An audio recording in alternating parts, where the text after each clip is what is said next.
Process একদম সহজ করে ভাবো। আজ ক্লাস 11 কেমিস্ট্রির একদম ফার্স্ট ক্লাস, যেটা হচ্ছে সেমিস্টার 1 এর সিলেবাস নিয়ে আলোচনা। সেমিস্টার 1 যে সিলেবাসটা করেছে এখন নিউ সিলেবাস, সেটা হচ্ছে সব কোশ্চেন কিন্তু এমসিকিউ থাকবে। 35 মার্কসের এক্সাম হবে।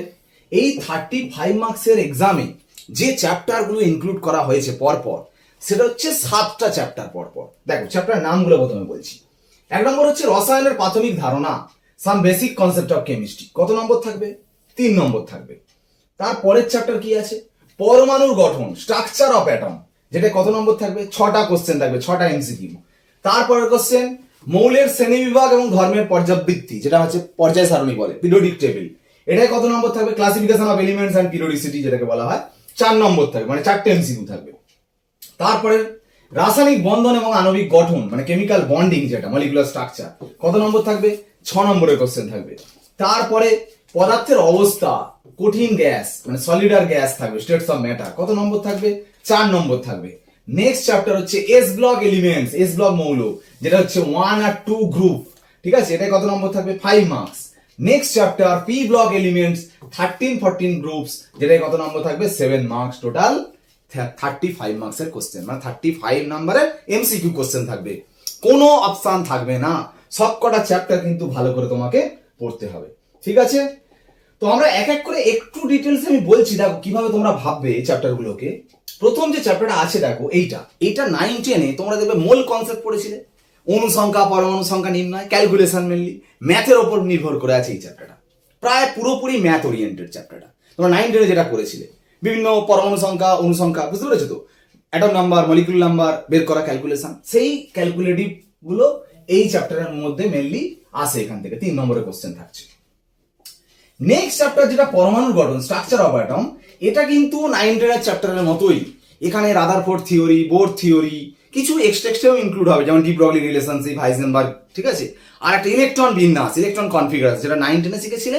এখানে একটু কনসেপ্ট একটু বাড়াতে হবে, বাড়িয়ে কিন্তু কোয়ান্টাম নাম্বারগুলো আসবে, এসে একটু বড় মতো করে ইলেকট্রন বিন্যাস তোমাকে শিখতে হবে, ইলেকট্রন কনফিগারেশন।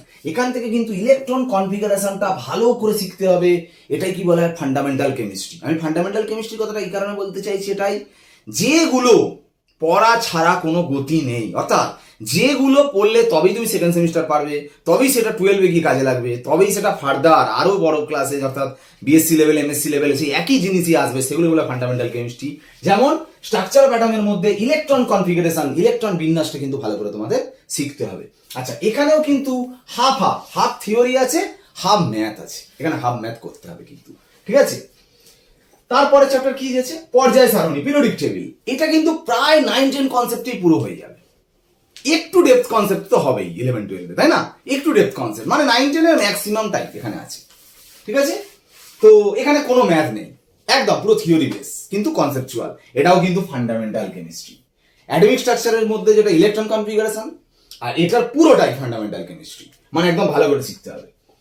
রাসায়নিক বন্ধন, কোনো কথা নেই, ফান্ডামেন্টাল কেমিস্ট্রি পুরোটা শিখতে হবে, কোনো ম্যাথ নেই, শুধু কেমিক্যাল বন্ডিং যা 9-10 এ পড়েছিলে পুরো ব্রডলি আলোচনা হবে। এখানে 3 ধরনের বন্ড হয়, আমরা হয়তো অনেকে জেনেছো, সমযোজী বন্ধন আর তড়িৎযোজী বন্ধন, মানে কোভ্যালেন্ট বন্ড আর আয়নিক বন্ড। এখানে কোঅর্ডিনেট বন্ডও আছে। পুরো ডিটেলস আলোচনা এখানে কিন্তু হবে, একদম সুন্দর করে। ফান্ডামেন্টাল কেমিস্ট্রি ভালো করে শিখতে হবে, কনসেপ্ট ফুল ক্লিয়ার রাখতে হবে, কিন্তু কোনো ম্যাথ নেই, ঠিক আছে? নেক্সট, পদার্থের অবস্থা, এটা একটা ফিজিক্যাল কেমিস্ট্রি। এতক্ষণ যা হচ্ছিল সব বলছি ইনঅর্গানিক কেমিস্ট্রির মধ্যে, এটা ফিজিক্যাল কেমিস্ট্রি। ফিজিক্যাল কেমিস্ট্রিতেও কিন্তু ম্যাথ আছে, ঠিক আছে? কঠিন গ্যাস মানে সলিড আর গ্যাস, আচ্ছা গ্যাসটা তোমরা কিন্তু আগে পড়েছো। কোনগুলো বলো তো? ওই চার্লস ল, বয়েজ ল, অ্যাভোগাড্রোস ল, এগুলো পড়েছো। ওই চ্যাপ্টার রিলেটেডই আরো কিছু এক্সট্রা অ্যাড হবে, ঠিক আছে? আর সলিড স্টেটটা কিন্তু আগে কোনোদিন পড়োনি, নতুন কিছু শিখবে, সেটা সলিড স্টেট, ঠিক আছে? তো এটা 4 নম্বর আছে। নেক্সট চ্যাপ্টার দেখো, এস ব্লক। এইটা একটা ভালো কথা বলি, এস ব্লকটা কোথা থেকে এলো? গ্রুপ 1 আর 2 তোমরা জানো, পিরিয়ডিক টেবিলে কটা গ্রুপ হয় বলো? 18টা গ্রুপ হয়। 1, 2, 3, 4, 5, 6, 7 করে 18টা গ্রুপ হয়। 1 আর 2 গ্রুপটাকে আমরা বলি এস ব্লক। 1 নম্বর গ্রুপে কারা কারা আছে? 1 নম্বর গ্রুপে আছে lithium, sodium, potassium, rubidium, caesium. আর 2 নম্বরে কে আছে? Beryllium, magnesium, calcium, strontium, barium. এদের মৌলগুলো, তার যৌগগুলো সব ডিটেলস আলোচনা, কিন্তু মুখস্থ বেশি। হ্যাঁ, কনসেপ্ট থেকে মুখস্থ বেশি। এই দুটো ইনঅর্গানিক চ্যাপ্টার, লাস্ট দুটো আর কি। ঠিক আছে, কনসেপ্ট আছে, অবশ্য মুখস্থটা বেশি, কারণ এই যৌগগুলোর নাম, তার ব্যবহার, হ্যাঁ, বিভিন্ন প্রস্তুতি আছে, এগুলো আছে, ঠিক আছে, এলিমেন্টস গুলো, কম্পাউন্ড গুলোরও আছে। শুধু এই দুটো গ্রুপ ডিটেলস আলোচনা। অ্যাকচুয়ালি এটা পিরিয়ডিক টেবিলের মধ্যেই পড়বে হিসাব মতো। আমি এই জন্য বলি পিরিয়ডিক টেবিল অ্যাকচুয়ালি 3টে চ্যাপ্টার, এটাও তো পিরিয়ডিক টেবিলের মধ্যেই পড়ছে হিসাব মতো, তাই না? তারপরে চ্যাপ্টারটা দেখো পিরিয়ডিক টেবিলেরই পার্ট। পি ব্লক, পি ব্লকটা কত থেকে কত? 13 to 18 নাম্বার গ্রুপ হচ্ছে পি ব্লক। কিন্তু 13 আর 18 এর মধ্যে 13 আর 14টা হচ্ছে তোমাদের ফার্স্ট সেমিস্টার সিলেবাস, ঠিক আছে? আর 15 থেকে 18 আবার সেকেন্ড সেমিস্টার নয়, একদম 12 এর সিলেবাস করে দিয়েছে, ঠিক আছে? তাহলে এই 13-14 নম্বর গ্রুপে কারা কারা আছে? 13-14 নম্বর আছে boron, aluminium, gallium, indium, thallium. 14 নম্বরে আছে carbon, silicon, germanium, tin, lead. এগুলো এলিমেন্ট অ্যান্ড কম্পাউন্ডের বিভিন্ন স্ট্রাকচার, প্রপার্টিজ, রিয়াকশন, এইসব নিয়ে আলোচনা মুখস্থ। কিন্তু দেখো প্রচুর কিন্তু স্কোরিং 7 নম্বর, আর তার আগের চ্যাপ্টার 5 নম্বর, 7 5 12 নম্বর। দেখো আমার অনেকটাই মুখস্থ, মানে পিরিয়ডিক টেবিলের মধ্যে। পিরিয়ডিক টেবিলে কত নম্বর আছে? 4, 12 আর 4, আমি বলছি 16 নম্বর শুধু পিরিয়ডিক টেবিল থেকে হিসাব মতো আসছে, হিসেব মতো, তাই না? তো যাই হোক, আমরা এইগুলো কিন্তু কোনো অঙ্ক নেই, হ্যাঁ, কোনো ম্যাথ নেই।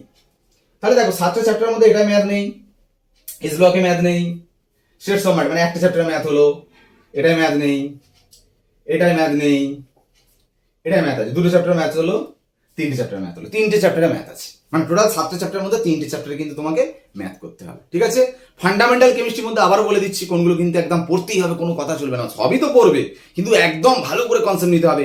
স্ট্রাকচার অফ অ্যাটমের মধ্যে ইলেকট্রনিক কনফিগারেশন, পিরিয়ডিক টেবিলটার পুরোটা, আর কেমিক্যাল বন্ডিং, রাসায়নিক বন্ধনের পুরোটা। ফার্স্ট সেমিস্টার কিন্তু এগুলো জোর দিয়ে পড়তে হবে, ঠিক আছে? যাই হোক, আমরা কিন্তু ক্লাস শুরু করব পরের দিন। অবশ্যই চ্যানেলে ফোকাস রেখো, চ্যানেলে সবাই থেকো। আমরা প্রথম যেটা শুরু করব সেটা ইউনিট 1 নয়, কারণ ইউনিট 1-এ সব ম্যাথামেটিক্স আস্তে আস্তে আস্তে রয়েছে, তোমাদেরকে নিয়ে আসবো ফর্মে, ঠিক আছে? তো প্রথম আমরা পরমাণু গঠন শুরু করব, অনেকটাই নাম্বার 6 নম্বর আছে, ঠিক আছে? থিওরি হাফ, ম্যাথ হাফ, ঠিক আছে? তো এই নিয়ে আমরা আলোচনা করব, যে কটা ক্লাস হবে একদম পরের দিন। চ্যানেলে ফোকাস রাখো, প্রথম ক্লাস নিয়ে সবার সামনে হাজির হচ্ছি। আজ ক্লাস এখানে শেষ করলাম, ওকে, বাই।